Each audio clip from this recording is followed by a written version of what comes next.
finally, the wild goose chase is over. Just as we left you after we were chatting to Djuma, Ryan's tracker from Arathusa, he jumped on board and we obviously started to hear the most amazing commotion. We heard growling, but we don't know if it's from these three Brimingham boys, which is also something that we haven't seen in a very long time. Now, the beautiful big one on the left is, guess who it is? It's the one with the equal sign on top of his nose, Nana, who we haven't seen in such a long time, and I'm so happy to see him. Here we go, you can see that scar on his nose, and I can't believe that it's actually still there. I thought that it was going to disappear, but he is looking beautiful and massive. His mane is filled out even more than his brothers, and this is so exciting to see the three of them together. And I think the one just to the right of him, it looks like Mfumo, and then I suspect Mfumo's shadow, being Tinyo, as the two of them always follow each other around, is the third one. But isn't this amazing? We also heard some more commotion. We heard elephants shouting and screaming, and I think that they could have been chasing some more lions a little bit further south from where we are at the moment. But I think it could just be off of Arathusa Traverse, maybe in Shelley's, and sadly we won't be able to go there, but hopefully we'll be able to spend a little bit of time with these males this morning. But I am very, very, very excited because this is the first time that I've seen three of the Birminghams together. I've only ever seen two of them together. It's either been Nana and Mfumo, or Tinyo and Mfumo, and now, isn't this amazing? What a great start it has been, of course, to the new year. Now, like I said earlier, this is a live safari, and we'd absolutely love to hear from all of you. So please hashtag Safari Live on Twitter with any of your questions, or send them through to questions@WildEarth.tv. If you don't have a Twitter account, we still, of course, have an email address that you can send them to. But what an amazing morning. This was literally the last thing that I thought we were going to find. I thought we were going to maybe find Mfumo and Tinyo, maybe together, because we only had the one set of male lion tracks in the beginning. And then as we came down Safari Drive, they ventured into two, and well, look at this. Three beautiful big Birmingham males. Now, we just left with Nsuku, who I have yet to see.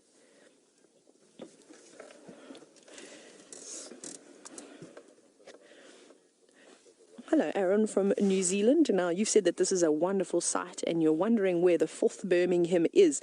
Now, as far as I understand, Nsuku seems to sort of hang around with the Styx Pride, sort of in the more northeastern corner, I suppose, of the northern Sabi Sands. So we don't see him very often. And like I said, I have yet to see him. So he's still a male that is on my male lion list, of course, to see. But I'm very happy just to, of course, have a look at Nana. It's probably been about a month and a half, maybe even a little bit longer since the last time I saw him. Last time we saw Nana, the one with the beautiful big mane, was actually, they were mating. It was Amber Eyes, I think, that was mating again, and the youngest lioness, and he was sitting off in the distance watching, I think it was Mfumo, as he mated with the rest of the other two lionesses. But let's take another look at these lions.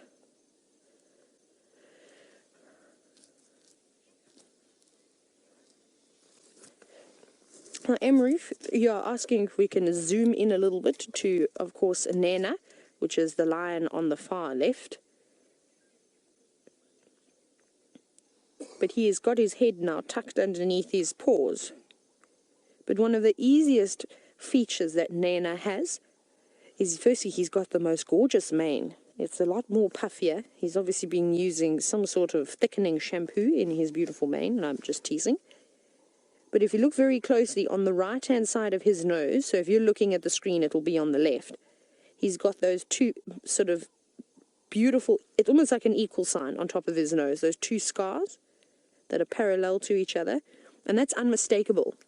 I thought, though, and this is the thing with scars, though, sometimes they heal and the hair will actually grow over that scar, and then they won't stay around for too much longer, but that's been there for quite some time, and I think it's going to be there for a very long time, which is quite exciting because it makes it easy to identify him. But I will never forget this lion. he is beautiful. For a lion up here in the north, where there are a lot of other big male lions around, he is beautiful. And he's got a much darker body too than the rest of his group, or the rest of these two. So he might be slightly older than Mfumo and, of course, Tinyo. But they are sleepy cats now. Very, very sleepy. And I don't blame them for wanting to sleep after the morning they've had.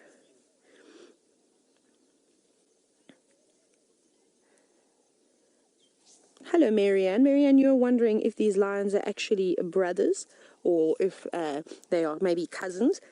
Now, the thing with lions is we sort of give them the loose name brothers if they come from the sort of, not necessarily even the same litter, so not from the same female, but they most likely have the same father of some sort, and they would have come from the same pride, so they would have all left together. So I don't think that they're necessarily exactly the same age.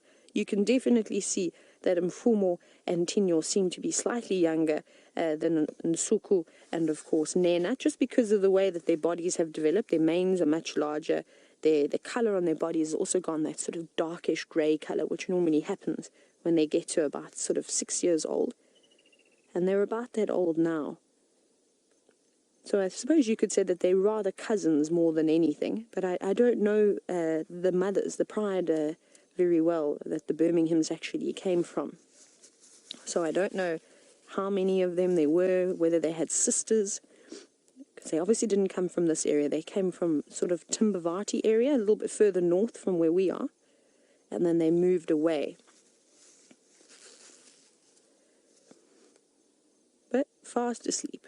They've obviously done a big territorial patrol last night and are now exhausted. So I just mentioned, and Donna, you're actually wondering about why they're called Brimingham Boys. It's because of where they come from. So the farm name, basically, and this is normally given to male lions, is where they came from, is called the Birmingham Farm, which is in the Timbavati area. So they left that area, they gave them that name, and now they are, of course, down here. Isn't that beautiful? Just the most magnificent scene. There's even a guinea fowl. I'm just trying to see where it's gone now. I don't think you'll be able to see them. There's a couple of guinea fowls just sort of down there in the distance, but I don't think you will unfortunately see them. Maybe you can get them, Craig, straight through the bushes before they disappear. There they are. Very brave guinea fowl. I don't know if they realize that there are 3 big male lions over here. I suspect if they did know that they were here, they'd probably give a little bit of an alarm call and alert everybody else, of course, to their presence. But we're not going to be able to hang around with these boys for too long, unfortunately, because there's lots of other guides that want to come and see them. Now, Christine, you're wondering if there's an alpha lion in the coalition, and not necessarily. They often will fight for dominance, and normally they only really start fighting with each other when females come into estrus. Then there's big competition, of course, but at them, you can see they're very relaxed with each other at the moment. They're fast asleep. There's no reason to need to compete at the moment. At a carcass, they'll probably brawl a little bit as well. But typically they're only really fighting for dominance when, like I said, when the females come into estrus. And then they take turns. 1 week, one might be more dominant. The next week, the other one might have got beaten up. He's a bit sort of not quite as fit as he was because maybe he was mating with the girls. He wasn't feeding as well as he should have been. Then the other brother gets an opportunity. And that's what it happens. It just sort of goes up and down like that.